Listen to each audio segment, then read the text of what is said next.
এবার 26-এ সিপিএম এর পুনরায় ভোট ব্যাংক কিন্তু ফিরে পাচ্ছে। জেলায় জেলায় সিপিআইএম এর যোগদানের কর্মসূচি আমরা দেখতে পাচ্ছি। কেননা এই ভোটটা যদি সিপিএম এর ঘরে যদি সঠিক আসে তৃণমূলের কাছ থেকে, তাহলে তৃণমূল কিন্তু হেরে যেতে পারে। দেখুন, বাংলাতে কড়া নির্দেশিকায় যদি নির্বাচন কমিশন মনে করে ভোট হবে, তাহলে তৃণমূল হেরে যাবে। এবার কিন্তু লাল দুর্গই বামেদের কিন্তু বাজিমাত হয়েছে। কালীগঞ্জে আপনারা জানেন যে কৃষি সমবায় ভোটে বাম কংগ্রেস তারা জোট করে জয়লাভ করেছিল। তবে বিধানসভা ভোটে কি হতে পারে ফলাফল, তবে হাজার হাজার ভোটার বা হাজার হাজার সমর্থক তৃণমূল ছেড়ে তারা কিন্তু সিপিএম এর লাল ঝান্ডায় যোগদান করছে।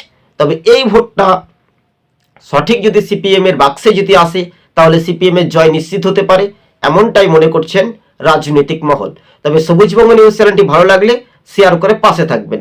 এবার লাল দুর্গই এবার সরাসরি চ্যালেঞ্জ দেওয়ার মুখোমুখি কি তৃণমূলের বিরুদ্ধে কথা বলতে পারবে? অবশ্যই ভোটারদের উপর নির্ভরশীল।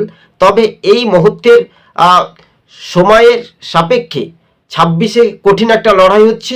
26-এ সিপিআইএম এবার তারা কিন্তু আসন পাচ্ছে, কিন্তু বিরোধী রাজনৈতিক দলগুলো চাঙ্গা হলেও সেই ভোটটা কি ভোটাররা কি আদতেই বিরোধীদের বাক্সে পড়বে না তৃণমূলের বাক্সে পড়বে?